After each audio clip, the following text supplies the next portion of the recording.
Capítulo 26. La transición.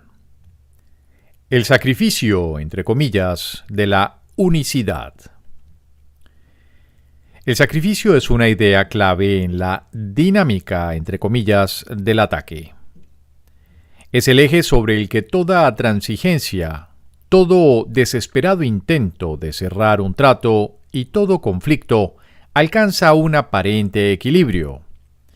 Es el símbolo del tema central según el cual alguien siempre tiene que perder. El hincapié que hace en el cuerpo es evidente, pues el sacrificio es siempre un intento de minimizar la pérdida. El cuerpo en sí es un sacrificio, una renuncia al poder a cambio de quedarte con una pequeña porción de él para ti solo. Ver a un hermano en otro cuerpo, separado del tuyo, es la expresión del deseo de ver únicamente una pequeña parte de él y de sacrificar el resto. Contempla el mundo y verás que nada está unido a nada más allá de sí mismo. Todas las aparentes entidades pueden acercarse o alejarse un poco, pero no pueden unirse. El mundo que ves está basado en el sacrificio, entre comillas, de la unicidad. Es la imagen de una total desunión y de una absoluta falta de unidad. Alrededor de cada entidad se erige una muralla tan sólida en apariencia que parece como si lo que se encuentra adentro jamás pudiese salir afuera, y lo que se encuentra afuera jamás pudiese llegar hasta lo que se encuentra oculto allí. Cada parte tiene que sacrificar a otra para conservar su propia integridad. Pues si se uniesen, cada una perdería su identidad individual, y es mediante esa separación como conservan su individualidad. Lo poco que el cuerpo mantiene cercado se convierte en el yo, el cual se conserva mediante el sacrificio de todo lo demás. Y todo lo demás no puede sino perder esta pequeña parte y permanecer incompleto a fin de mantener intacta su propia identidad. En esta percepción de ti mismo, la pérdida del cuerpo sería ciertamente un sacrificio. Pues ver cuerpos se convierte en la señal de que el sacrificio es limitado y de que aún queda algo que es exclusivamente para ti. Y para que esa ínfima parte te pertenezca, se desmarcan límites en todo lo que es externo a ti, así como en lo que crees que es tuyo. Pues dar es lo mismo que recibir. Y aceptar las limitaciones de un cuerpo es imponer esas mismas limitaciones a cada hermano que ves. Pues solo puedes ver a tu hermano como te ves a ti mismo. El cuerpo supone una pérdida y por lo tanto se puede usar para los fines del sacrificio. Y mientras veas a tu hermano como un cuerpo, aparte de ti, y separado dentro de su celda, estarás exigiendo que tanto tú como él os sacrifiquéis. ¿Qué mayor sacrificio puede haber que exigirle al Hijo de Dios que se perciba a sí mismo sin su Padre? ¿O que su Padre esté sin su Hijo? Sin embargo, todo sacrificio exige que estén separados, y el uno sin el otro. El recuerdo de Dios se niega si se le exige a alguien algún sacrificio. ¿Qué testigo de la plenitud del Hijo de Dios puede verse en un mundo de cuerpos separados, por mucho que Él dé testimonio de la verdad? Él es invisible en un mundo así, y su himno de unión y de amor no puede oírse en absoluto. No obstante, se le ha concedido hacer que el mundo retroceda ante su himno y que su visión reemplace a los ojos del cuerpo. Aquellos que quieren ver los testigos de la verdad en vez de los de la ilusión, piden simplemente poder ver en el mundo un propósito que haga que el mundo tenga sentido y significado. Sin tu función especial, no tiene ningún significado para ti. Sin embargo, se puede convertir en una mina tan rica e ilimitada como el cielo mismo. No hay ni un solo instante en el que la santidad de tu hermano no se pueda ver y con ello añadir abundante riqueza a cada diminuto fragmento y a cada pequeña migaja de felicidad que te concedes a ti mismo. Puedes perder de vista la unicidad, pero no puedes sacrificar su realidad. Tampoco puedes perder aquello que quieres sacrificar, ni impedir que el Espíritu Santo lleve a cabo su misión de mostrarte que la unicidad no se ha perdido. Escucha, pues, el himno que te canta tu hermano, y según dejas que el mundo retroceda, acepta el descanso que su testimonio te ofrece en nombre de la paz. Pero no lo juzgues, pues si lo haces, no oirás el himno de tu liberación, ni verás lo que le es dado a él atestiguar, a fin de que tú puedas verlo y regocijarte junto con él. No dejes que, debido a tu creencia en el pecado, su santidad sea sacrificada, pues sacrificas tu inocencia con la suya, y mueres cada vez que ves en él un pecado por el que él merece morir. Sin embargo, puedes renacer en cualquier instante y recibir vida nuevamente. La santidad de tu hermano te da vida a ti, que no puedes morir, porque Dios conoce su inocencia, la cual tú no puedes sacrificar. Tal como tu luz tampoco puede desaparecer, porque Él no la vea. Tú que querías hacer de la vida un sacrificio, y que tus ojos y oídos fuesen testigos de la muerte de Dios y de su Santo Hijo, no pienses que tienes el poder para hacer de ellos lo que Dios no dispuso que fuesen. En el cielo, el Hijo de Dios no está aprisionado en un cuerpo, ni ha sido sacrificado al pecado en soledad. Y tal como Él es en el cielo, así tiene que ser eternamente y en todas partes. Es por siempre Él mismo, nacido de nuevo cada instante, inmune al tiempo y mucho más allá del alcance de cualquier sacrificio de vida o de muerte. Pues Él no creó ni una ni otra, y sólo una le fue dada por uno que sabe que sus dones jamás se pueden sacrificar o perder.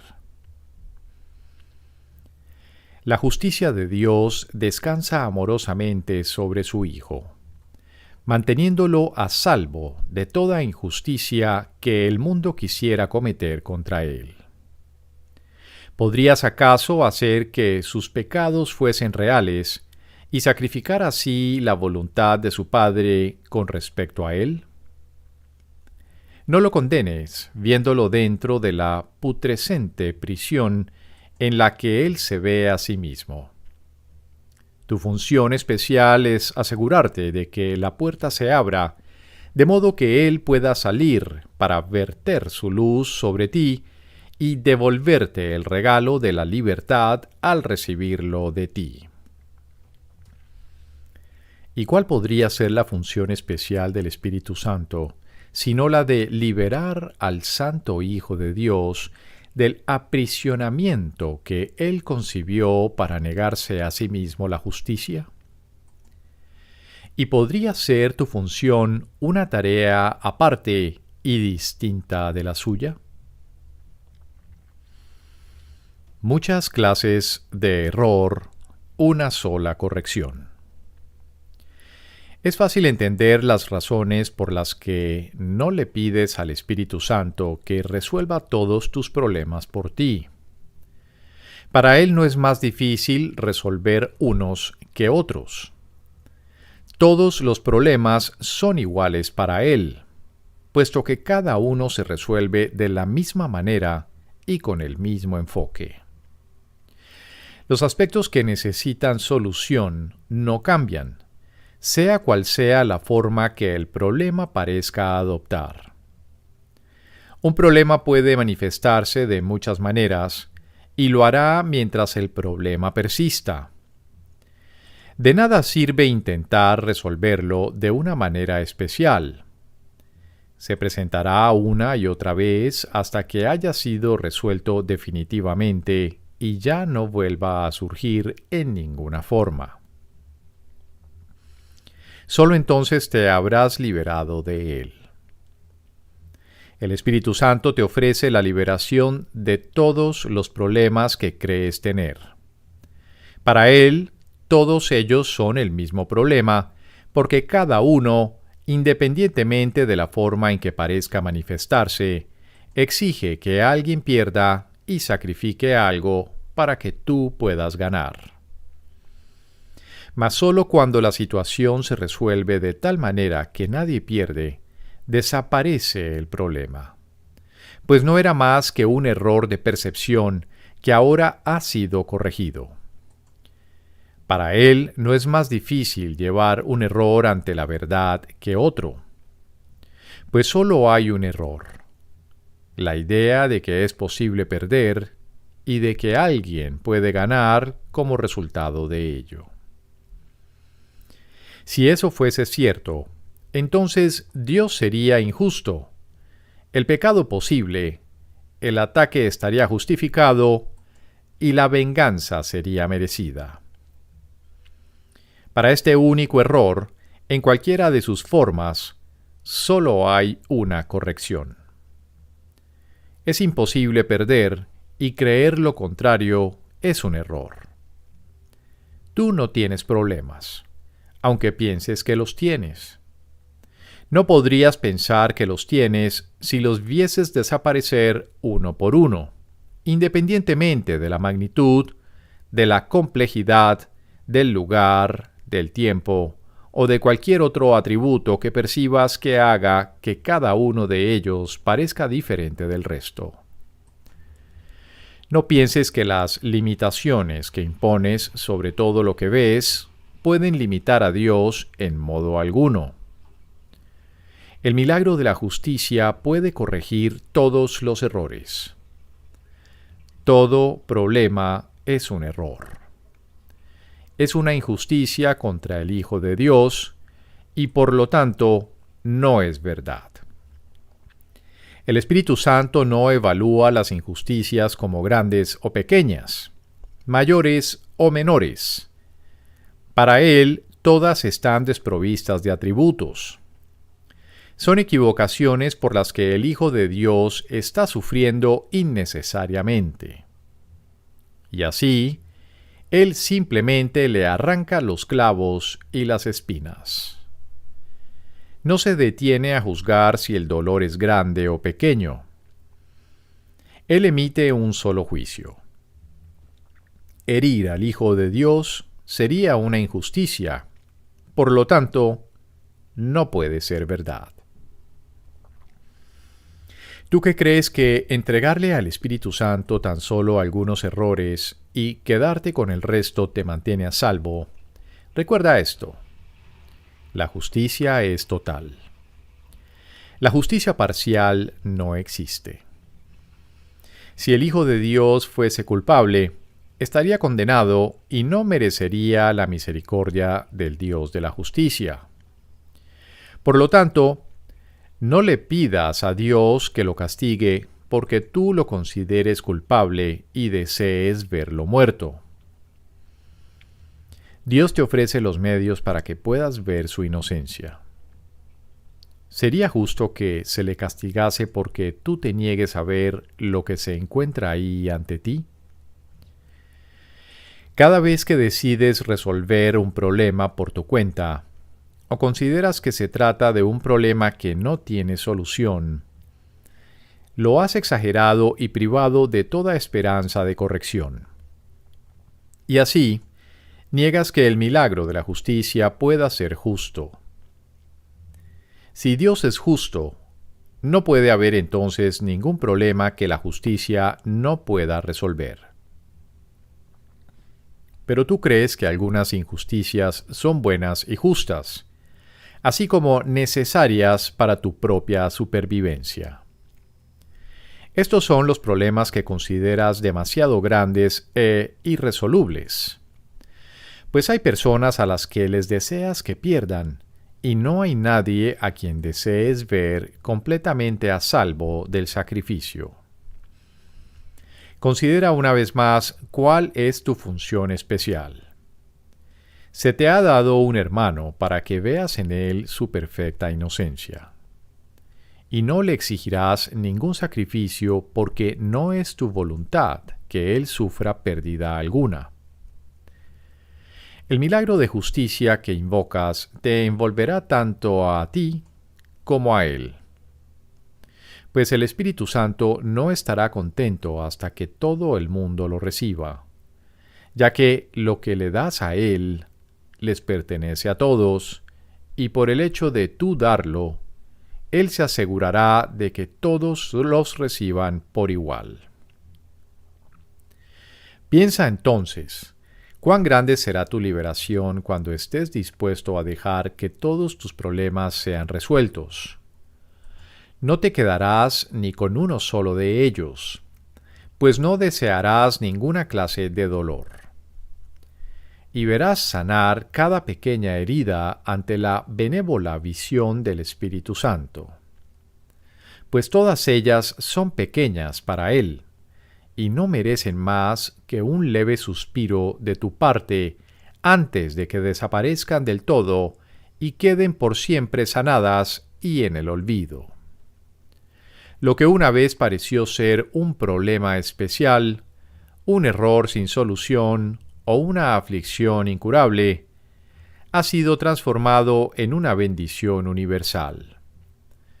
El sacrificio ha desaparecido, y en su lugar se puede recordar el amor de Dios, el cual desvanecerá con su fulgor toda memoria de sacrificio y de pérdida. Es imposible recordar a Dios mientras se tenga miedo de la justicia en lugar de amarla. Él no puede ser injusto con nadie ni con nada porque sabe que todo lo que existe es suyo y que será siempre tal como Él lo creó. Todo lo que Él ama no puede sino ser impecable e inmune al ataque.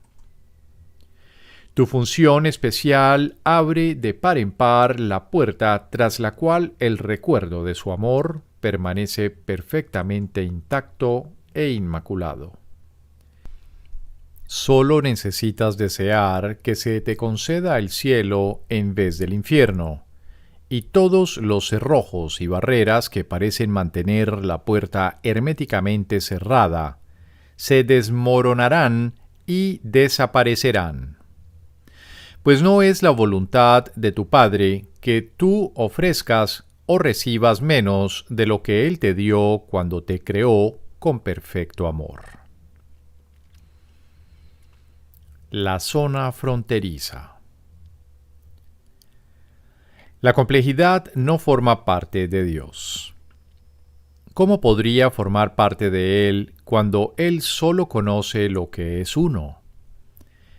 Él solamente conoce una sola creación, una sola realidad, una sola verdad y un solo Hijo. Nada puede estar en conflicto con lo que es uno solo. ¿Cómo iba a poder haber entonces complejidad en Él? ¿Entre qué habría que decidir? Pues el conflicto es lo que da lugar a las alternativas. La verdad es simple. Es una sola y no tiene opuestos. ¿Y cómo iba a poder presentarse la discordia ante su simple presencia y dar lugar a la complejidad allí donde únicamente existe la unicidad? La verdad no elige, pues no existen alternativas entre las que elegir. Y solo si las hubiera, podría ser la elección un paso necesario en el avance hacia la unicidad. En lo que es todo, no hay cabida para nada más. Sin embargo, esta inmensidad se encuentra más allá del alcance de este plan de estudios. No es necesario, pues, que nos detengamos en algo que no puede ser captado de inmediato. Existe una zona fronteriza en el pensamiento que se encuentra entre este mundo y el cielo. No es un lugar. Y cuando llegas a ella, te das cuenta de que está fuera de los confines del tiempo. Ahí es a donde se llevan todos los pensamientos, donde se reconcilian los valores conflictivos y donde todas las ilusiones se depositan ante la verdad y se juzgan como falsas. Esta zona fronteriza está justo más allá de las puertas del cielo. Ahí todo pensamiento se vuelve puro y totalmente simple. Ahí se niega el pecado y en su lugar se recibe todo lo que simplemente es. Este es el final de la jornada. Nos hemos referido a ese lugar como el mundo real. Sin embargo, hay una contradicción en esto, en el sentido de que las palabras implican la idea de una realidad limitada, una verdad parcial, un segmento del universo hecho realidad. Esto se debe a que el conocimiento no ataca a la percepción. Ambos se llevan sencillamente el uno ante el otro, y solo uno de ellos continúa más allá de la puerta donde se encuentra la unicidad. La salvación es una zona fronteriza donde los conceptos de lugar y tiempo, así como el de elegir, tienen aún significado, si bien se puede ver que son temporales, que están fuera de lugar y que toda elección ya se ha llevado a cabo. Ninguna creencia que el Hijo de Dios albergue puede ser destruida. Pero lo que es verdad, para Él, tiene que llevarse ante la última comparación que Él jamás tendrá que hacer. La última posible evaluación, el juicio final sobre este mundo. Se trata del juicio de la verdad con respecto a la ilusión, y el del conocimiento con respecto a la percepción. No tiene ningún significado y no existe. Esto no es algo que tú decidas. Es la simple declaración de un simple hecho. Pero en este mundo no hay hechos simples porque todavía no está claro lo que es lo mismo y lo que es diferente. Esta distinción es lo único que se debe tener en cuenta a la hora de tomar cualquier decisión, pues en ella radica la diferencia entre los dos mundos. En este mundo, elegir se vuelve imposible. En el mundo real, se simplifica. La salvación se detiene justo antes del umbral del cielo, pues sólo la percepción necesita salvación. El cielo jamás se perdió, y, por lo tanto, no se puede salvar. Mas ¿quién puede elegir entre su deseo del cielo y su deseo del infierno, a menos que reconozca que no son lo mismo? Reconocer la diferencia es la meta de aprendizaje que este curso se ha propuesto. No irá más allá de este objetivo. Su único propósito es enseñar qué es lo mismo y qué es diferente, sentando así las bases sobre las que hacer la única elección que se puede hacer.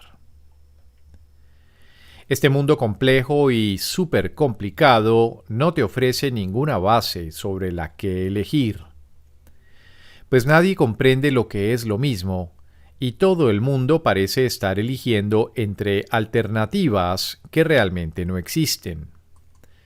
El mundo real es la esfera de la elección hecha realidad, no en el resultado final, sino en la percepción de las alternativas entre las que se puede elegir.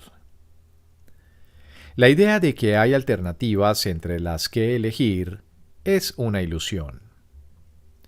Aún así, dentro de esta ilusión yace el deshacimiento de todas las ilusiones, incluida ella.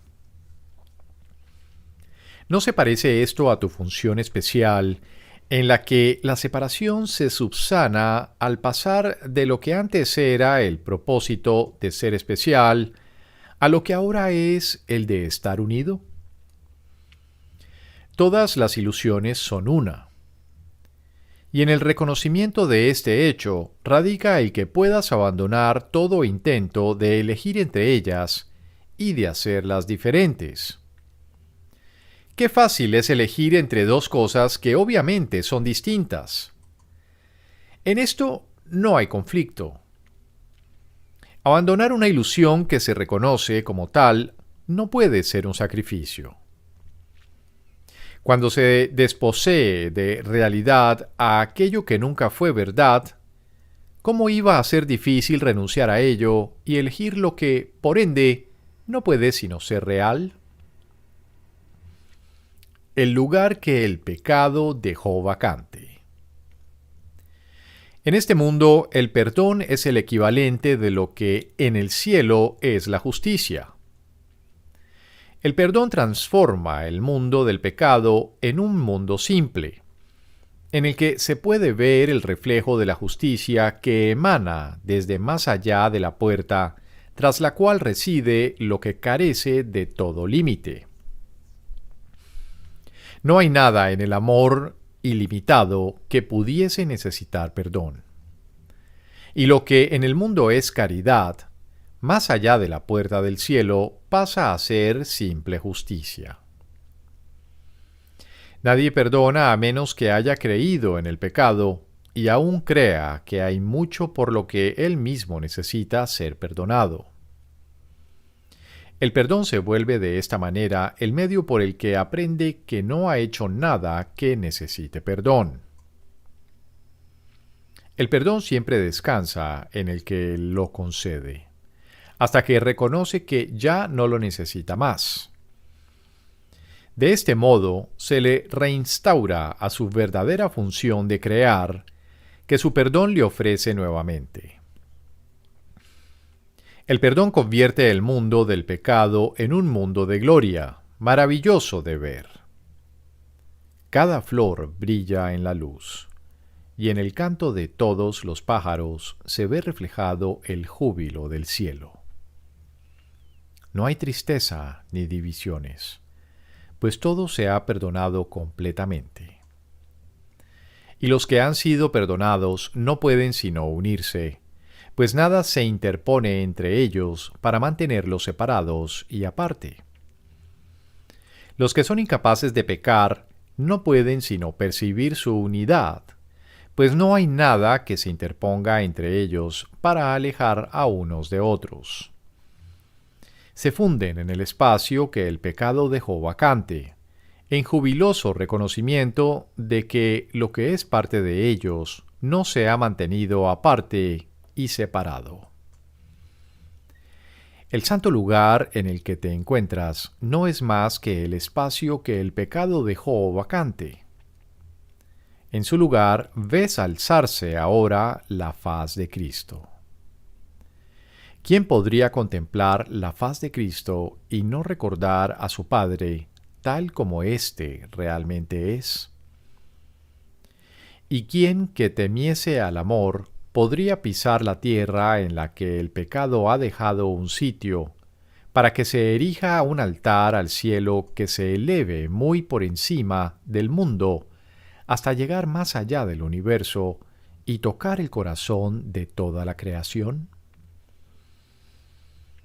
¿Qué es el cielo sino un himno de gratitud, de amor y de alabanza que todo lo creado le canta a la fuente de su creación? El más santo de los altares se erige donde una vez se creyó reinaba el pecado. Y a él vienen todas las luces del cielo, para ser reavivadas y para incrementar su gozo. Pues en este altar se les restituye de lo que habían perdido y recobran todo su fulgor. Los milagros que el perdón deposita ante las puertas del cielo no son insignificantes. Aquí el Hijo de Dios mismo viene a recibir cada uno de los regalos que lo acerca más a su hogar. Ni uno solo de ellos se pierde, y a ninguno se le atribuye más valor que a otro. Cada uno de esos regalos le recuerda el amor de su Padre en igual medida que el resto. Y cada uno le enseña que lo que él temía es lo que más ama.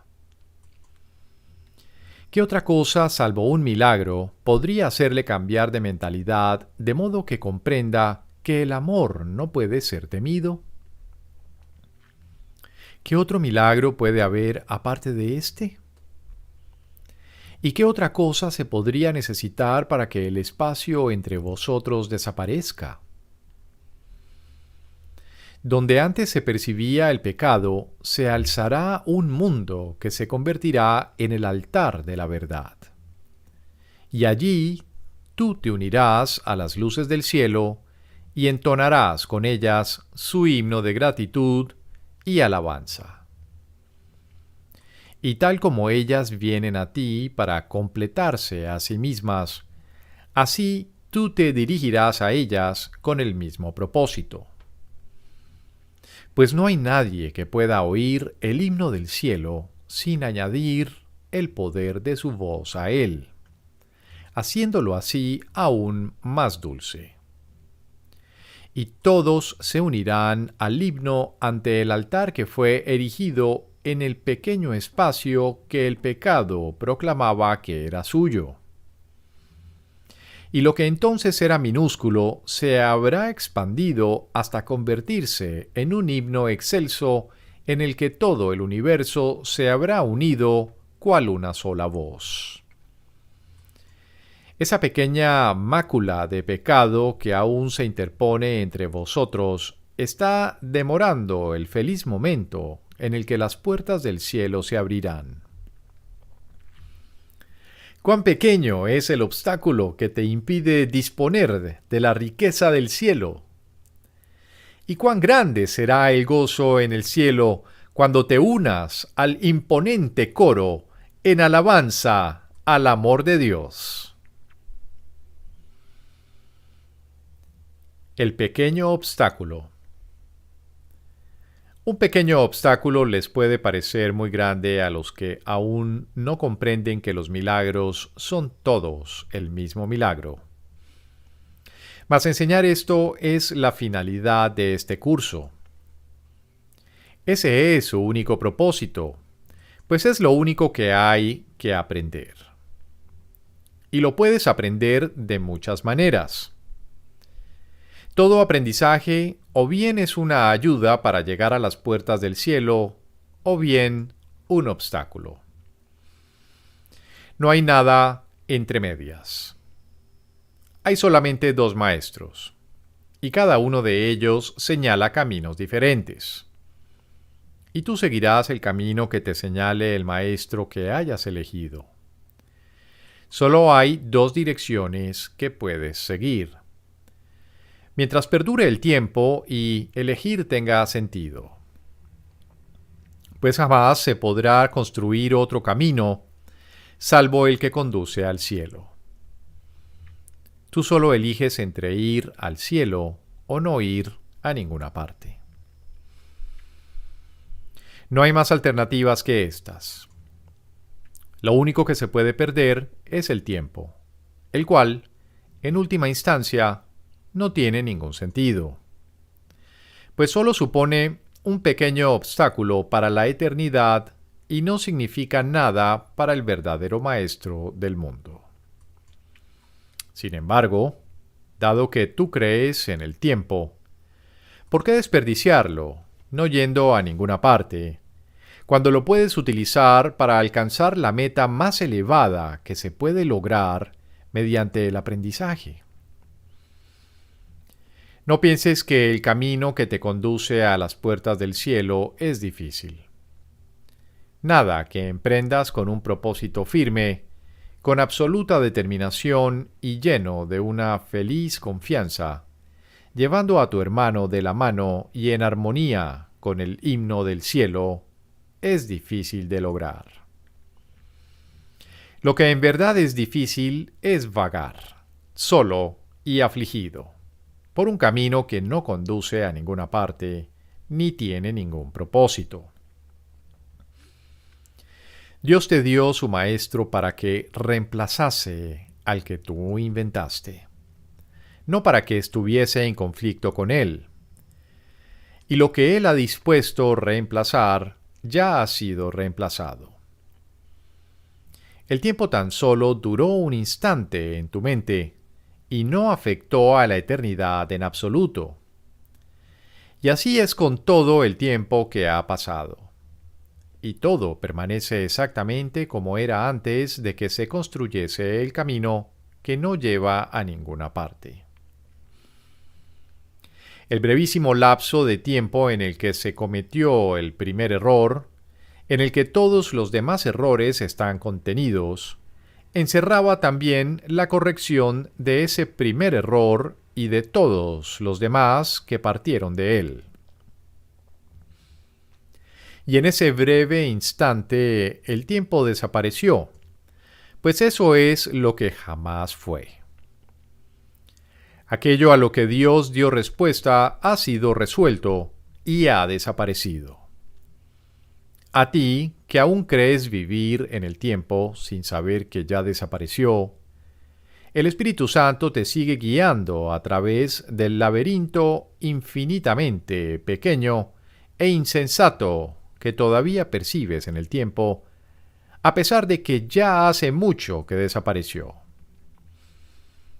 Tú crees estar viviendo en lo que ya pasó. Cada cosa que ves la viste solo por un instante. Hace mucho, antes de que su irrealidad sucumbiese ante la verdad. No hay ni una sola ilusión en tu mente que no haya recibido respuesta. La incertidumbre se llevó ante la certeza hace tanto tiempo que es ciertamente difícil seguir abrigándola en tu corazón como si aún estuviese ante ti. Este ínfimo instante que deseas conservar y hacer eterno se extinguió tan fugazmente en el cielo que ni siquiera se notó. Lo que desapareció tan rápidamente que no pudo afectar el conocimiento del Hijo de Dios no puede estar aún ahí para que lo puedas elegir como maestro. Solo en el pasado, un pasado inmemorial, demasiado breve como para poder erigir un mundo en respuesta a la creación, pareció surgir este mundo. Ocurrió hace tanto tiempo y por un intervalo tan breve que no se perdió ni una sola nota del himno celestial. Sin embargo, en cada acto o pensamiento que aún no hayas perdonado, en cada juicio y en cada creencia en el pecado, se evoca ese instante, como si se pudiese volver a reconstruir en el tiempo. Lo que tienes ante tus ojos es una memoria ancestral. Y quien vive solo de recuerdos no puede saber dónde se encuentra.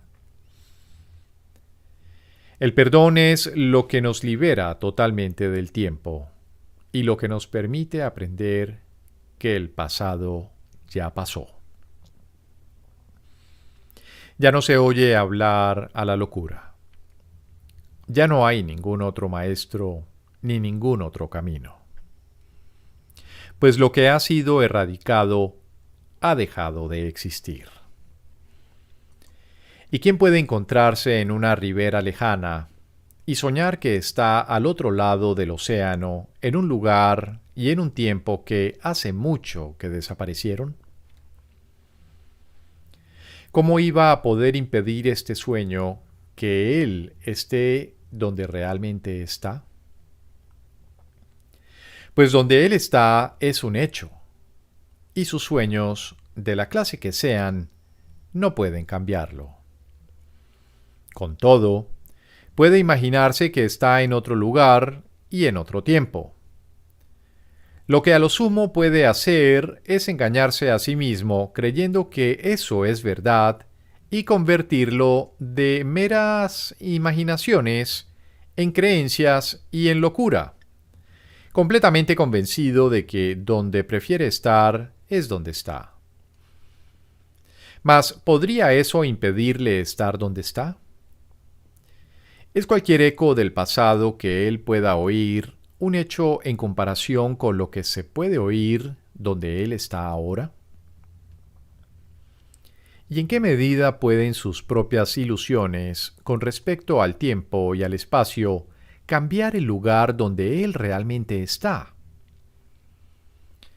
Lo que no se ha perdonado es una voz que llama desde un pasado que ya pasó para siempre. Y lo único que lo considera real es el deseo de que lo que ya pasó pueda volver a ser real y verse aquí y ahora, en lugar de lo que realmente se encuentra aquí y ahora. ¿Supone esto acaso un obstáculo para la verdad de que el pasado ya pasó y de que no se te puede devolver? ¿Y querrías conservar ese temible instante en el que el cielo pareció desaparecer y a Dios se le temió y se le convirtió en el símbolo de tu odio? Olvídate de ese momento de terror que ya hace tanto tiempo que se corrigió y se deshizo. ¿Podría acaso el pecado resistir la voluntad de Dios? ¿Podría estar en tus manos poder ver el pasado y ubicarlo en el presente? No puedes volver a él. Y todo lo que señala hacia él no hace sino embarcarte en una misión cuya consecución sólo podría ser irreal. Tal es la justicia que tu amoroso Padre se aseguró de que se hiciese contigo. Y te ha protegido de tu propia injusticia contra ti mismo. No puedes extraviarte porque no hay otro camino que el suyo, y no puedes ir a ninguna parte excepto hacia él. ¿Cómo iba a permitir Dios que su Hijo se extraviase por un camino que es sólo la memoria de un instante que hace mucho que pasó? Este curso te enseña sólo lo que es ahora. Un terrible instante de un pasado lejano que ha sido completamente corregido no es motivo de preocupación ni tiene valor alguno. Deja que lo muerto y lo pasado descansen en el olvido. La resurrección ha venido a ocupar su lugar.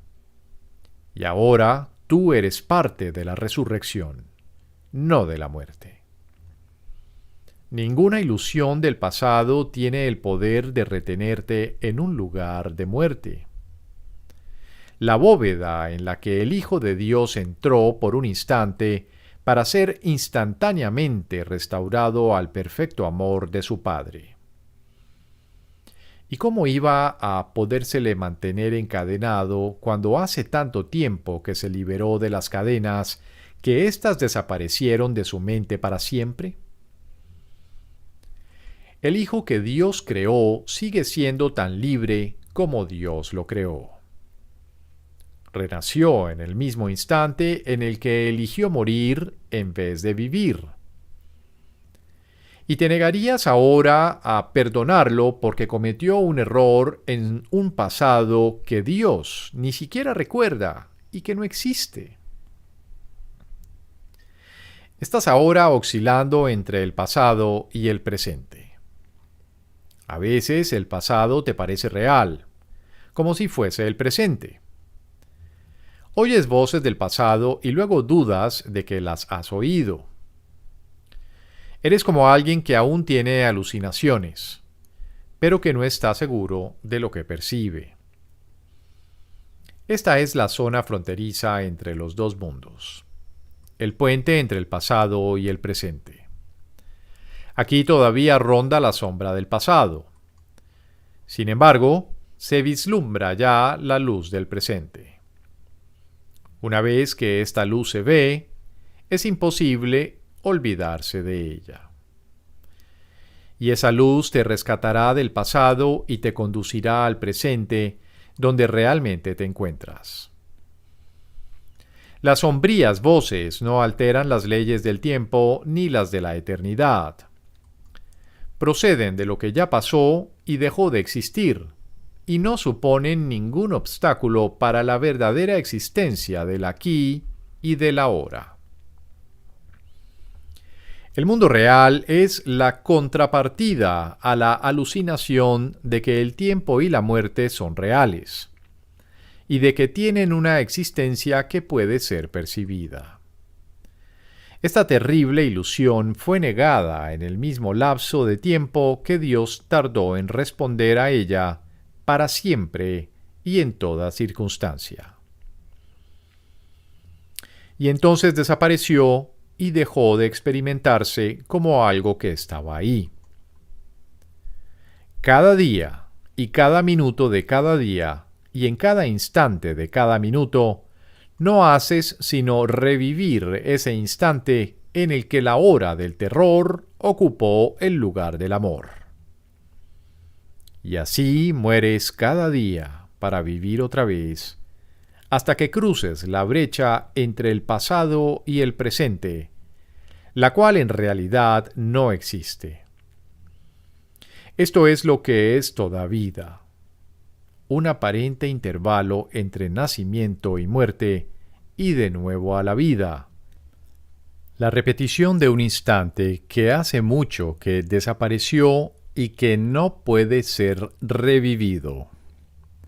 Y el tiempo no es otra cosa que la creencia de mente de que lo que ya pasó todavía está aquí y ahora. Perdona el pasado y olvídate de él, pues ya pasó. Ya no te encuentras en el espacio que hay entre los dos mundos. Has seguido adelante y has llegado hasta el mundo que yace ante las puertas del cielo. Nada se opone a la voluntad de Dios, ni hay necesidad de que repitas una jornada que hace mucho que concluyó. Mira a tu hermano dulcemente y contempla el mundo donde la percepción de tu odio ha sido transformada en un mundo de amor. El amigo que Dios te dio. Cualquier cosa en este mundo que creas que es buena o valiosa, o que vale la pena luchar por ella, te puede hacer daño y lo hará.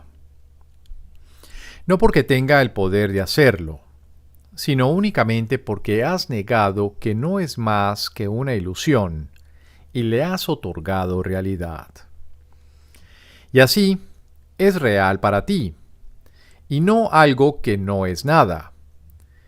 Y al percibirse como real, se le abrieron las puertas al mundo de las ilusiones enfermizas. Toda creencia en el pecado, en el poder del ataque, en herir y hacer daño, en el sacrificio y en la muerte, ha llegado a ti de esa manera. Pues nadie puede otorgarle realidad a una sola ilusión y escaparse del resto. Pues, ¿quién podría elegir quedarse solo con aquellas ilusiones que prefiere y al mismo tiempo encontrar la seguridad que solo la verdad puede conferir? ¿Quién podría creer que todas las ilusiones son iguales y al mismo tiempo mantener que una de ellas es mejor que las demás?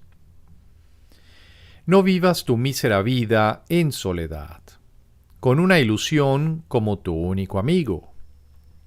Esa no es una amistad digna del Hijo de Dios, ni una que pueda satisfacerle. Dios le ha dado, por lo tanto, un amigo mejor, uno en quien reside todo el poder de la tierra y del cielo. Esa ilusión que tú consideras tu amigo te oculta la gracia y majestad de aquel e impide que le des la bienvenida con los brazos abiertos a su amistad y a su perdón. Aparte de él, no tienes amigos. No busques otro amigo para que ocupe su lugar. No hay ningún otro. Lo que Dios dispuso no tiene sustituto. Pues, ¿qué ilusión podría reemplazar a la verdad? El que mora con sombras está ciertamente solo, y la soledad no es la voluntad de Dios. ¿Permitirías que una sombra usurpase el trono que Dios dispuso fuese para tu amigo si te dieses cuenta de que si ese trono está vacío, el tuyo estaría vacío y desocupado? No hagas de una ilusión tu amigo, pues si lo haces, ocupará el lugar de aquel que Dios te dio para que fuese tu amigo. Y él es el único amigo que en realidad tienes. Él te trae regalos que no son de este mundo, y solo aquel a quien se le confiaron puede asegurarse de que tú los recibas. Él los depositará ante tu trono cuando hagas sitio para él en el suyo. Las leyes de la curación. Este es un curso de milagros. Como tal, las leyes de la curación deben entenderse antes de que se pueda alcanzar el propósito del curso.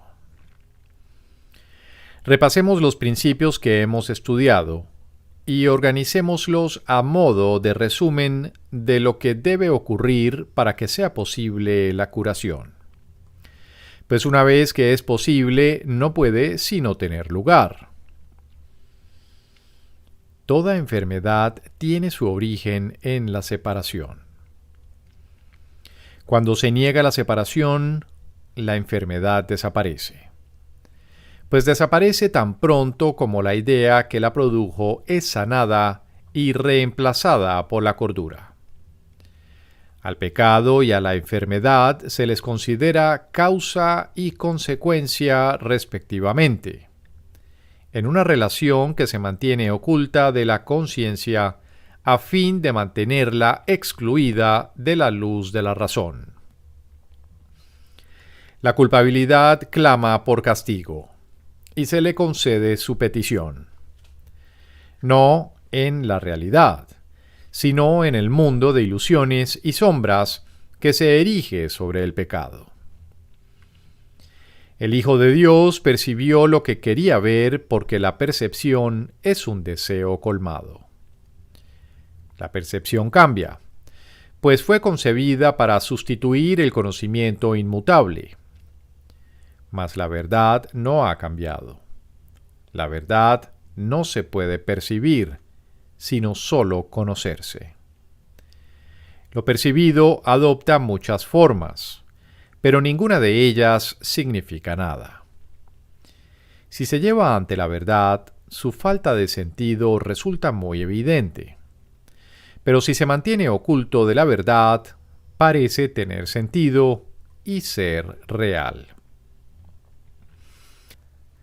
Las leyes de la percepción son lo opuesto a la verdad, y lo que es cierto con respecto al conocimiento no lo es con respecto a nada que se encuentre aparte de él.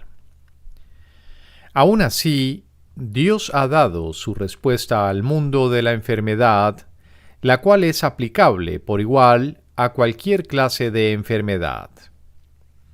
Aunque la respuesta de Dios es eterna, opera en el tiempo, pues ahí es donde se necesita. Pero como procede de Dios, las leyes del tiempo no afectan su eficacia. La respuesta de Dios se encuentra en este mundo, pero no forma parte de él. Es real y mora donde la realidad no puede sino estar. Las ideas no abandonan su fuente, y sus efectos solo dan la impresión de estar separados de ellas. Las ideas pertenecen al ámbito de la mente. Lo que se proyecta y parece ser externo a la mente no se encuentra afuera en absoluto, sino que es un efecto de lo que está adentro y no ha abandonado su fuente. La respuesta de Dios está allí donde se encuentra la creencia en el pecado, pues sólo allí se pueden cancelar sus efectos completamente y dejárseles sin causa. Las leyes de la percepción tienen que ser invertidas, pues son una inversión de las leyes de la verdad. Las leyes de la verdad son eternamente ciertas y no se pueden invertir. No obstante, se pueden percibir al revés. Y esto debe corregirse allí donde se encuentra la ilusión de que han sido invertidas. Es imposible que una sola ilusión sea menos receptiva a la verdad que las demás. Pero es posible que a algunas se les otorgue más valor y que haya más renuencia a entregárselas a la verdad a fin de recibir ayuda y curación. Ninguna ilusión tiene ni un solo ápice de verdad en ella. Sin embargo, parece que algunas son más verdaderas que otras, aunque es claro que eso no tiene ningún sentido. Lo único que una jerarquía de ilusiones puede mostrar son preferencias, no la realidad. ¿Qué tienen que ver las preferencias con la verdad? Las ilusiones son ilusiones y son falsas. Tus preferencias no les otorgan realidad. Ninguna de ellas es verdad desde ningún punto de vista, y todas cederán con igual facilidad ante la respuesta que Dios dio para todas ellas. La voluntad de Dios es una, y cualquier deseo que parezca ir en contra de su voluntad no tiene fundamento alguno en la verdad. El pecado no es ni siquiera un error, pues va más allá de lo que se puede corregir al ámbito de lo imposible. Pero la creencia de que es real ha hecho que algunos errores parezcan estar por siempre más allá de toda esperanza de curación y ser la eterna justificación del infierno. Si esto fuese cierto, lo opuesto al cielo se opondría a él y sería tan real como él.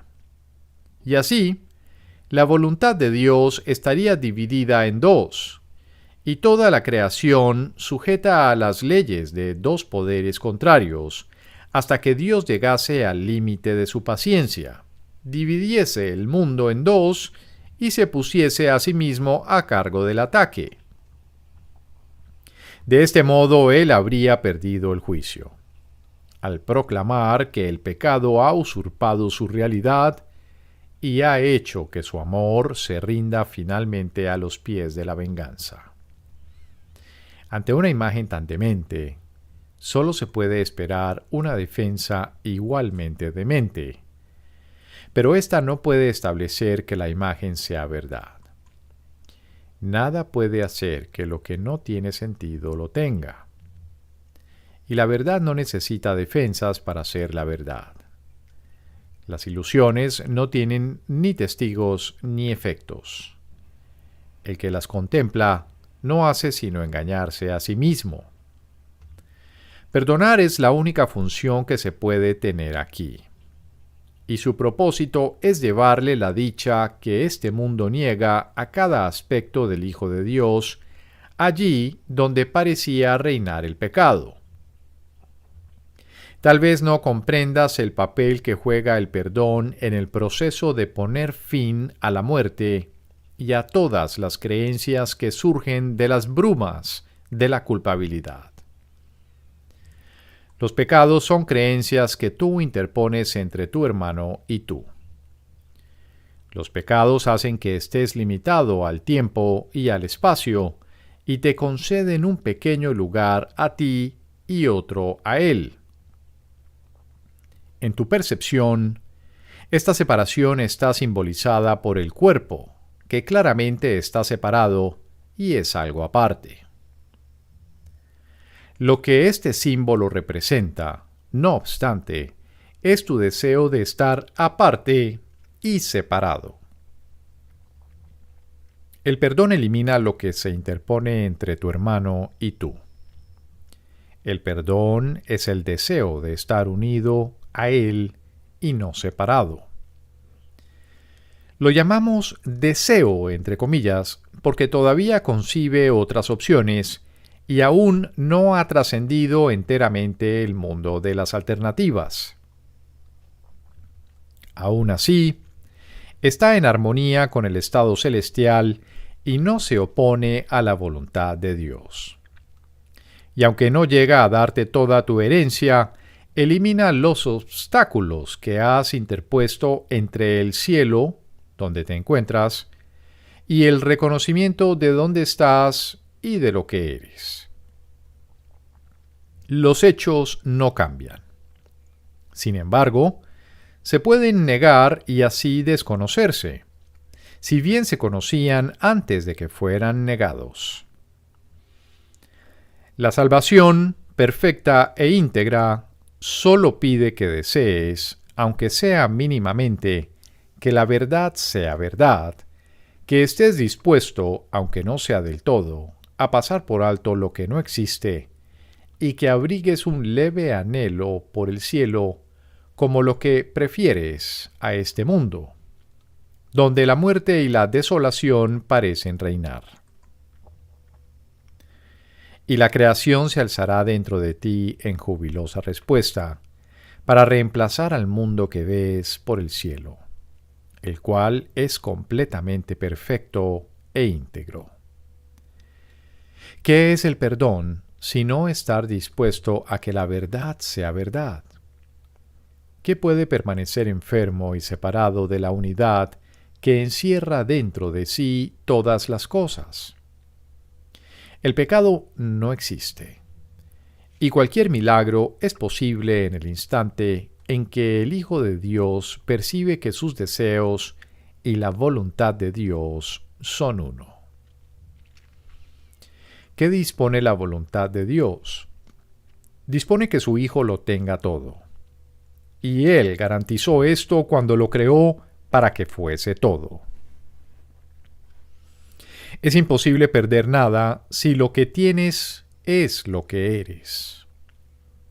Este es el milagro mediante el cual la creación se convirtió en tu función, la cual compartes con Dios. Esto no se entiende estando separado de Él, y por lo tanto, no tiene sentido en este mundo. Aquí el Hijo de Dios no pide mucho, sino demasiado poco, pues está dispuesto a sacrificar la identidad que comparte con todo, a cambio de su propio miserable tesoro. Mas no puede hacer esto sin experimentar una sensación de desolación, de pérdida y de soledad.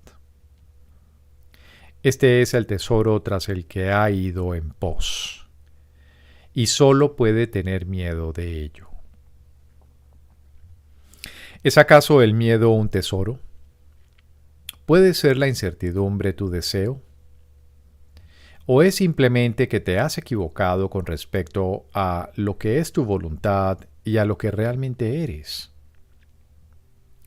Examinemos en qué consiste el error, a fin de que pueda ser corregido, no encubierto.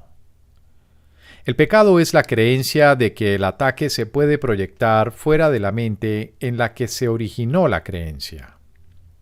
Aquí la firme convicción de que las ideas pueden abandonar su fuente se vuelve real y significativa. Y de este error surge el mundo del pecado y del sacrificio. Este mundo es un intento de probar tu inocencia y al mismo tiempo de atribuirle valor al ataque. Su fallo estriba en que sigues sintiéndote culpable, aunque no entiendes por qué. Los efectos se ven como algo aparte de su fuente, y no parece que puedas controlarlos o impedir que se produzcan. Y lo que de esta manera se mantiene aparte jamás se puede unir. Causa y efecto no son dos cosas separadas, sino una sola. Dios dispone que aprendas lo que siempre ha sido verdad, que Él te creó como parte de sí mismo y que esto no puede sino seguir siendo verdad, porque las ideas no abandonan su fuente. Esta es la ley de la creación, que cada idea que la mente conciba solo sirva para aumentar su abundancia y nunca para disminuirla. Esto es tan cierto con respecto a lo que se desea vanamente, como con respecto a lo que la voluntad dispone verdaderamente, ya que la mente puede desear ser engañada, pero no puede hacer de sí misma lo que no es. Y creer que las ideas pueden abandonar su fuente es tratar inútilmente de hacer que las ilusiones sean verdad. Pues nunca será posible engañar al Hijo de Dios. El milagro es posible cuando causa y consecuencia se traen frente a frente, no cuando se mantienen aparte. Curar un efecto y no su causa tan solo puede hacer que el efecto cambie de forma. Y esto no es liberación. El Hijo de Dios jamás se podrá contentar con nada que no sea la completa salvación y escape de la culpabilidad, pues de otro modo seguirá exigiéndose a sí mismo alguna clase de sacrificio, negando así que todo es suyo y que no es susceptible de sufrir ninguna clase de pérdida. Los efectos que produce un pequeño sacrificio son iguales a los que produce toda la idea de sacrificio en sí. Si cualquier clase de pérdida fuese posible, entonces el Hijo de Dios no sería pleno ni podría ser quien es. No podría tampoco conocerse a sí mismo ni reconocer su voluntad. Habría abjurado de su Padre y de sí mismo, haciendo de ambos sus enemigos acérrimos.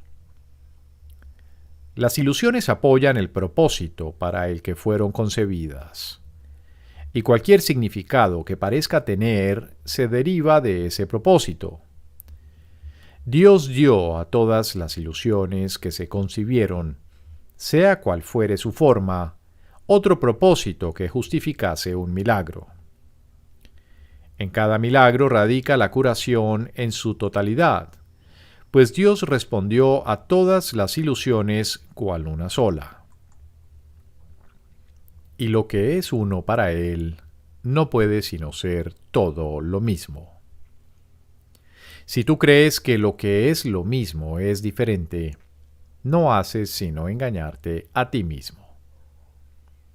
Lo que Dios considera uno solo, será eternamente uno solo y jamás estará dividido. Su reino está unido. Así fue creado y así será para siempre. El milagro no hace sino invocar tu nombre ancestral, que reconocerás porque la verdad se encuentra en tu memoria. Y ese es el nombre que tu hermano invoca para su liberación y para la tuya. El cielo refulge sobre el Hijo de Dios. No lo niegues, para que así puedas ser tú liberado. El Hijo de Dios renace en cada instante, hasta que elige no volver a morir. En cada deseo de ataque, elige la muerte en lugar de lo que la voluntad de su Padre dispone para él. Mas cada instante le ofrece vida, porque su Padre dispone que él viva. La crucifixión se abandona en la redención porque donde no hay dolor ni sufrimiento, no hay necesidad de curación. El perdón es la respuesta a cualquier clase de ataque. De esta manera se cancelan los efectos del ataque y se responde al odio en nombre del amor. Gloria eterna a ti, que se te ha encomendado salvar al Hijo de Dios de la crucifixión, del infierno y de la muerte. Pues tienes el poder de salvar al Hijo de Dios porque su Padre así lo dispuso. Y en tus manos yace la salvación para ser ofrecida y recibida como una. Usar el poder que Dios te ha dado como Él quiere que se use es algo natural. No es arrogancia ser como Él te creó, ni hacer uso de lo que te dio como respuesta a todos los errores de su Hijo para así liberarlo. Pero sí es arrogancia despreciar el poder que Él te dio y elegir un nimio e insensato deseo en vez de lo que su voluntad dispone. El don que Dios te ha dado es ilimitado. No hay circunstancia en la que no se pueda usar como respuesta ni problema que no se resuelva dentro de su misericordiosa luz. Mora en paz donde Dios quiere que estés. Y sé el instrumento por el que tu hermano puede hallar la paz en la que tus deseos se ven colmados. Unámonos para derramar bendiciones sobre el mundo del pecado y de la muerte. Pues lo que puede salvar a cualquiera de nosotros, puede salvarnos a todos. No hay diferencias entre los hijos de Dios. La unidad que el especialismo niega los salvará a todos, pues en lo que es uno no hay cabida para el especialismo. Y todo les pertenece a todos por igual. Ningún deseo puede interponerse entre un hermano y lo que es semejante a él. Arrebatarle algo a uno de ellos es desposeerlos a todos. Mas bendecir a uno de ellos es bendecirlos a todos, cual uno solo. Tu nombre ancestral es el nombre de todos ellos, tal como el de ellos es el tuyo. Invoca el nombre de tu hermano y Dios te contestará, pues es a él a quien invocas. ¿Podría él negarse a contestar cuando ya ha contestado a todos los que lo invocan? Un milagro no puede cambiar nada en absoluto, pero puede hacer que lo que siempre ha sido verdad sea reconocido por aquellos que lo desconocen, y mediante este pequeño regalo de verdad, se le permite a lo que siempre ha sido verdad ser lo que es, al Hijo de Dios ser el mismo, y a toda la creación ser libre para invocar el nombre de Dios cual una sola. La inminencia de la salvación.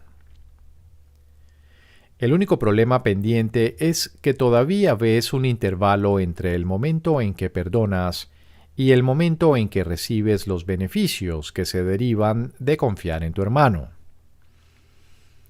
Esto tan solo refleja la pequeña distancia que aún deseas interponer entre vosotros para que os mantenga un poco separados. Pues el tiempo y el espacio son la misma ilusión, pero se manifiestan de forma diferente. Si se ha proyectado más allá de tu mente, piensas que es el tiempo. Cuanto más cerca se trae a tu mente, más crees que es el espacio.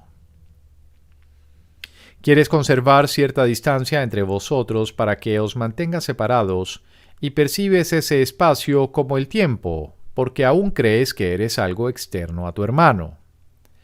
Eso hace que la confianza sea imposible. Y no puedes creer que la confianza podría resolver cualquier problema ahora mismo.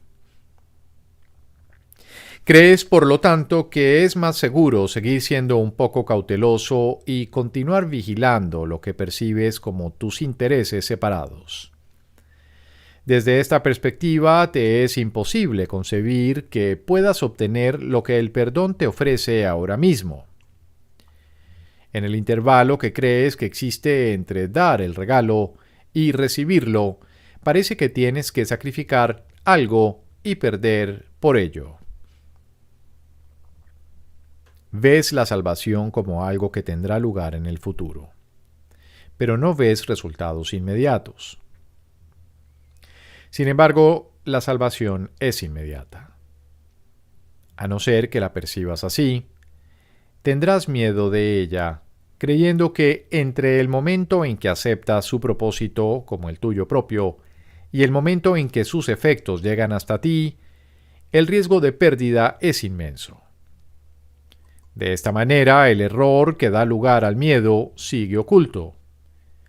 La salvación eliminaría la brecha que todavía percibes entre vosotros y permitiría que os convirtieseis en uno instantáneamente.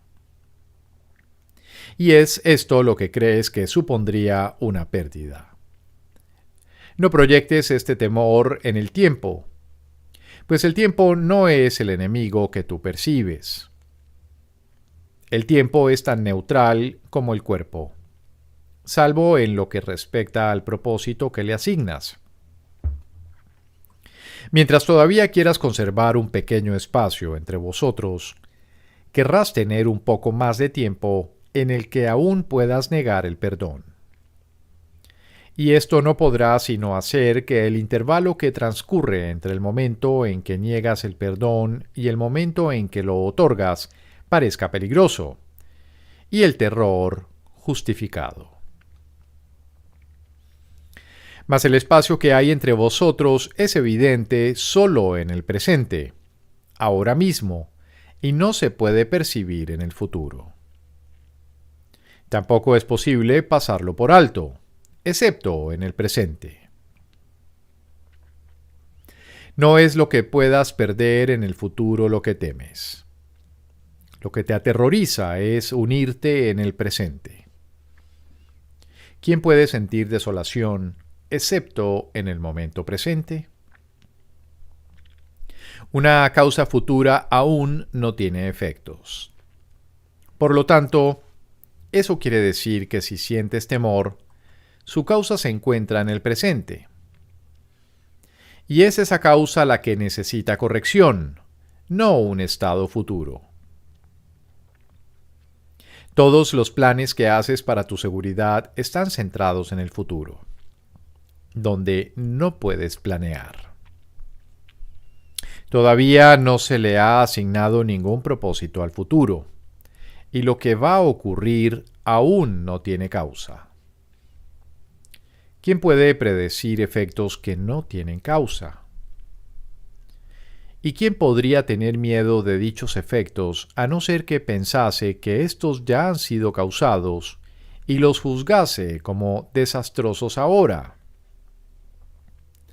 La creencia en el pecado da lugar al miedo, y al igual que su causa, mira hacia adelante y hacia atrás, pero pasa por alto lo que se encuentra aquí y ahora. Su causa, sin embargo, solo puede estar aquí y ahora si sus efectos ya se han juzgado como temibles. Mas cuando se pasa esto por alto, se protege la causa y se la mantiene alejada de la curación. Pues el milagro es algo que es ahora. Se encuentra ya aquí, en gracia presente, dentro del único intervalo de tiempo que el pecado y el miedo han pasado por alto, pero que, sin embargo, es el único tiempo que hay.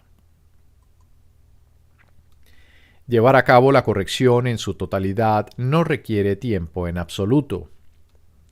Pero aceptar que la corrección se puede llevar a cabo parece prolongarse una eternidad. El cambio de propósito que el Espíritu Santo le brindó a tu relación encierra en sí todos los efectos que verás. Estos se pueden ver ahora. ¿Por qué esperar a que se manifiesten en el transcurso del tiempo, temiendo que tal vez no se den, cuando ya se encuentran aquí? Se te ha dicho que todo lo que procede de Dios es para el bien. Sin embargo, parece como si no fuera así. No es fácil dar crédito de antemano al bien que se presenta en forma de desastre. Ni es esta una idea que tenga sentido. ¿Por qué habría de aparecer el bien en forma de mal? ¿Y no sería un engaño si lo hiciese? Su causa está aquí, si es que aparece en absoluto. ¿Por qué entonces no son evidentes sus efectos? ¿Por qué razón se ven en el futuro? Y procuras contentarte con suspirar y razonar, entre comillas, que no entiendes esto ahora, pero que algún día lo entenderás y que su significado te resultará claro entonces.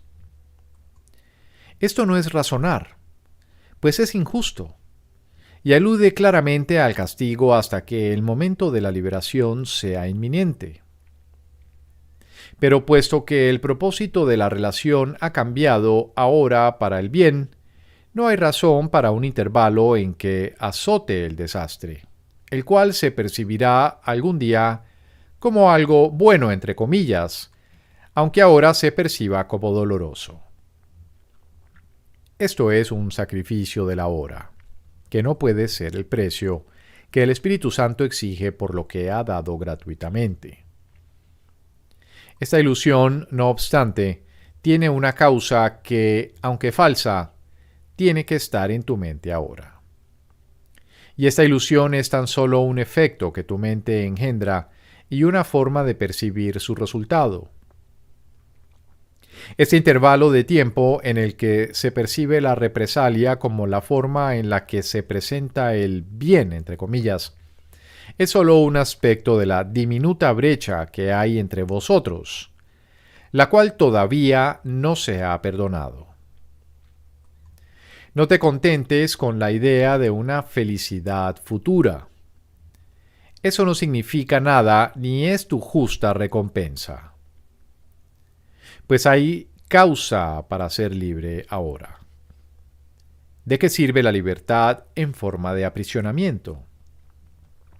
¿Por qué habría de disfrazarse de muerte la liberación? La demora no tiene sentido, y el razonamiento, entre comillas, que mantiene que los efectos de una causa presente se tienen que posponer hasta un momento futuro, es simplemente una negación del hecho de que causa y consecuencia tienen que darse simultáneamente.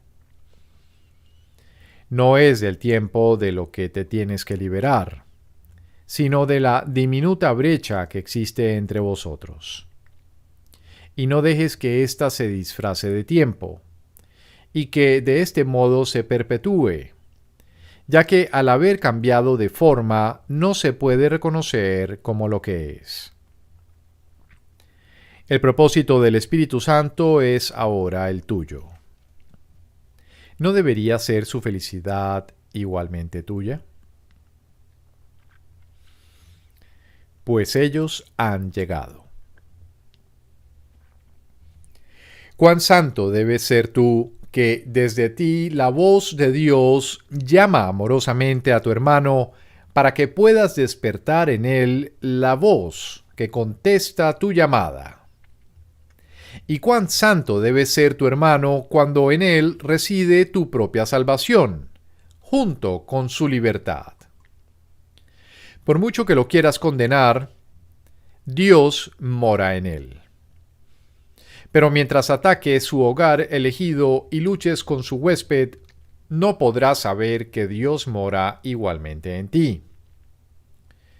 Mira a tu hermano con dulzura. Contempla amorosamente a aquel que lleva a Cristo dentro de sí, para que puedas ver su gloria y regocijarte de que el cielo no esté separado de ti. Sería mucho pedir que tuvieses un poco de confianza en aquel que te trae a Cristo para que todos tus pecados te sean perdonados, sin excluir ni uno solo que todavía quisieras valorar. No olvides que una sola sombra que se interponga entre tu hermano y tú nubla la faz de Cristo y el recuerdo de Dios. ¿Intercambiarías estos por un odio inmemorial? El suelo que pisas es tierra santa, por razón de aquellos que, al estar ahí contigo, la han bendecido con su inocencia y con su paz. La sangre del odio desaparece, permitiendo así que la hierba vuelva a crecer con fresco verdor, y que la blancura de todas las flores resplandezca bajo el cálido sol de verano. Lo que antes era un lugar de muerte ha pasado a ser ahora un templo viviente en un mundo de luz. Y todo por ellos. Es su presencia la que ha elevado nuevamente a la santidad para que ocupe su lugar ancestral en un trono ancestral. Y debido a ellos los milagros han brotado en forma de hierba y flores sobre el terreno yermo que el odio había calcinado y dejado estéril. Lo que el odio engendró, ellos lo han deshecho. Y ahora te encuentras en tierra tan santa que el cielo se inclina para unirse a ella y hacerla semejante a él. La sombra de un viejo odio ya no existe, y toda la desolación y aridez ha desaparecido para siempre de la tierra a la que ellos han venido. ¿Qué son 100 años para ellos? ¿O 1000? ¿O cientos de miles? Cuando ellos llegan, el propósito del tiempo se consuma. Lo que nunca tuvo lugar desaparece en la nada cuando ellos llegan. Lo que el odio reivindicaba se entrega ahora al amor, y la libertad ilumina toda cosa viviente y la eleva hasta el cielo, donde las luces se encienden con mayor fulgor a medida que cada una vuelve al hogar. Lo incompleto se vuelve completo de nuevo, y el gozo del cielo aumenta porque lo que era suyo le ha sido restituido. La tierra ha quedado limpia de toda mancha de sangre, y los dementes se han desprendido de sus vestimentas de demencia para unirse a ellos en el lugar donde tú te encuentras. El cielo se siente agradecido por este regalo que por tanto tiempo le había sido negado. Pues ellos han venido a congregar a los suyos. Lo que se había clausurado se abre. Lo que se mantenía oculto de la luz se le entrega a ésta para que pueda iluminarlo sin dejar ningún espacio o distancia entre la luz del cielo y el mundo. El más santo de todos los lugares de la tierra es aquel donde un viejo odio se ha convertido en un amor presente. Y ellos acuden sin demora al templo viviente, donde se les ha preparado un hogar. No hay un lugar en el cielo que sea más santo. Y ellos han venido a morar en el templo que se les ha ofrecido para que sea su lugar de reposo, así como el tuyo. Lo que el odio le ha entregado al amor se convierte en la luz más brillante de todo el resplandor del cielo. Y el fulgor de todas las luces celestiales cobra mayor intensidad como muestra de gratitud por lo que se les ha restituido. Los ángeles revolotean amorosamente a tu alrededor a fin de mantener alejado de ti todo sombrío pensamiento de pecado y asegurarse de que la luz permanezca allí donde ha entrado. Las huellas de tus pasos iluminan el mundo, pues por donde tú caminas el perdón te acompaña jubilosamente. No hay nadie en la tierra que deje de dar gracias a aquel que ha restaurado su hogar, protegiéndolo, así del crudo invierno y del gélido frío. ¿Y cómo podrían el Señor de los cielos y su Hijo dar menos como muestra de agradecimiento cuando han recibido mucho más? Ahora el templo del Dios viviente ha sido reconstruido de nuevo para ser el anfitrión de aquel que lo creó. Donde Él mora, su Hijo mora con Él, y nunca están separados. Y dan gracias de que finalmente se les haya dado la bienvenida. Donde antes se alzaba una cruz, se alza ahora el Cristo resucitado. Y en su visión las viejas cicatrices desaparecen. Un milagro inmemorial ha venido a bendecir y a reemplazar una vieja enemistad, cuyo fin era la destrucción. Con dulce gratitud, Dios, el Padre y el Hijo regresan a lo que es suyo y a lo que siempre lo será. Ahora se ha consumado el propósito del Espíritu Santo. Pues ellos han llegado, por fin han llegado. El fin de la injusticia. ¿Qué es entonces lo que aún hay que deshacer para que puedas darte cuenta de su presencia? Solamente esto. La distinción que todavía haces con respecto a cuando está justificado atacar y cuando es injusto y no se debe permitir. Cuando percibes un ataque como injusto, crees que reaccionar con ira está justificado. Y así, ves lo que es lo mismo como si fuese diferente. La confusión no es parcial. Si se presenta, es total. Y su presencia, en la forma que sea, ocultará la presencia de ellos, pues a ellos o se les conoce claramente o no se les conoce en absoluto. Una percepción confusa obstruye el conocimiento. Y no es cuestión de cuán grande es la confusión o de cuánto interfiere. Su mera presencia impide la de ellos y los mantiene afuera donde no se les puede conocer. ¿Qué puede significar el hecho de que percibes algunas formas de ataque como si fuesen injusticias contra ti? Significa que tiene que haber otras que tú consideras justas. Pues de otro modo, ¿cómo se podrían juzgar algunas como injustas? Por lo tanto, a algunas se les atribuye significado y se les perciben como sensatas.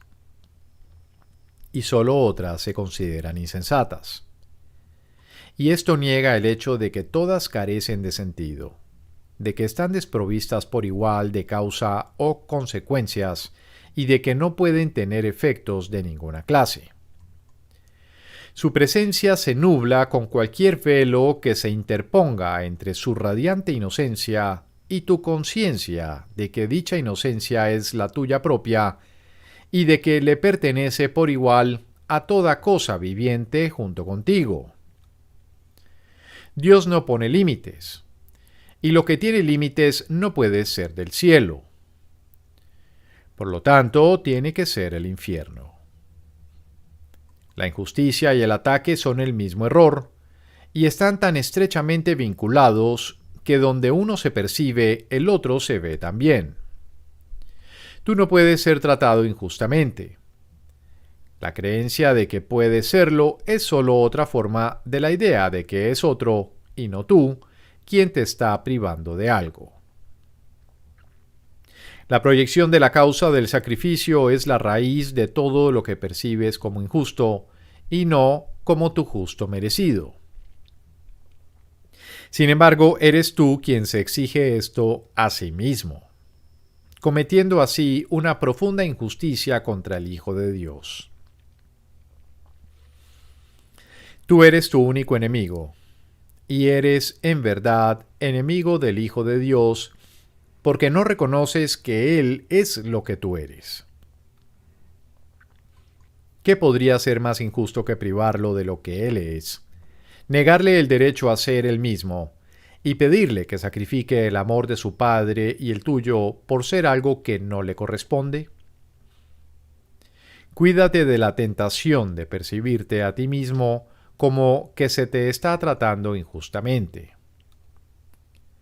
Desde este punto de vista, tratas de encontrar inocencia únicamente en ti y no en ellos, a expensas de la culpabilidad de otro. ¿Puedes acaso comprar la inocencia descargando tu culpabilidad sobre otro?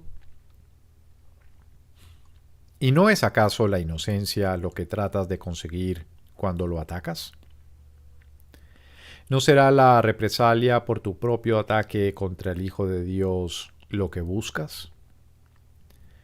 ¿No te hace sentir más seguro creer que eres inocente con respecto a eso y que has sido una víctima a pesar de tu inocencia? No importa cómo se juegue el juego de la culpabilidad, alguien siempre tiene que salir perdiendo. Y alguien siempre tiene que perder su inocencia para que otro pueda apropiarse de ella y hacerla suya. ¿Crees que tu hermano es injusto contigo porque crees que uno de vosotros tiene que ser injusto para que el otro pueda ser inocente? Y en ese juego percibes el único propósito que le adscribes a tu relación. Y eso es lo que le quieres añadir al propósito que ya se le ha asignado. El propósito del Espíritu Santo es que la presencia de tus santos invitados te sea conocida. A ese propósito no se le puede añadir nada, pues el mundo no tiene otro propósito que ese. Añadirle o quitarle algo a esa única finalidad es privar al mundo y privarte a ti mismo de todo propósito. Y toda injusticia que el mundo parezca cometer contra ti, tú la has cometido contra el mundo al privarlo de su propósito y de la función que el Espíritu Santo ve en él. Y de este modo se le ha negado la justicia a toda cosa viviente sobre la faz de la tierra. No puedes ni siquiera imaginarte los efectos que esa injusticia tiene sobre ti, que juzgas injustamente y que ves tal como has juzgado. El mundo se vuelve sombrío y amenazante, y no puedes percibir ni rastro de la feliz chispa que la salvación brinda para alumbrar tu camino. Y así te ves a ti mismo privado de la luz, abandonado en las tinieblas e injustamente desposeído de todo propósito en un mundo fútil. El mundo es justo porque el Espíritu Santo ha llevado la injusticia ante la luz interna, y ahí toda injusticia ha quedado resuelta y reemplazada con justicia y amor. Si percibes injusticias en cualquier parte, solo necesitas decir: con esto niego la presencia del Padre y la del Hijo. Mas prefiero conocerlos a ellos que ver injusticias, las cuales se desvanecen ante la luz de su presencia.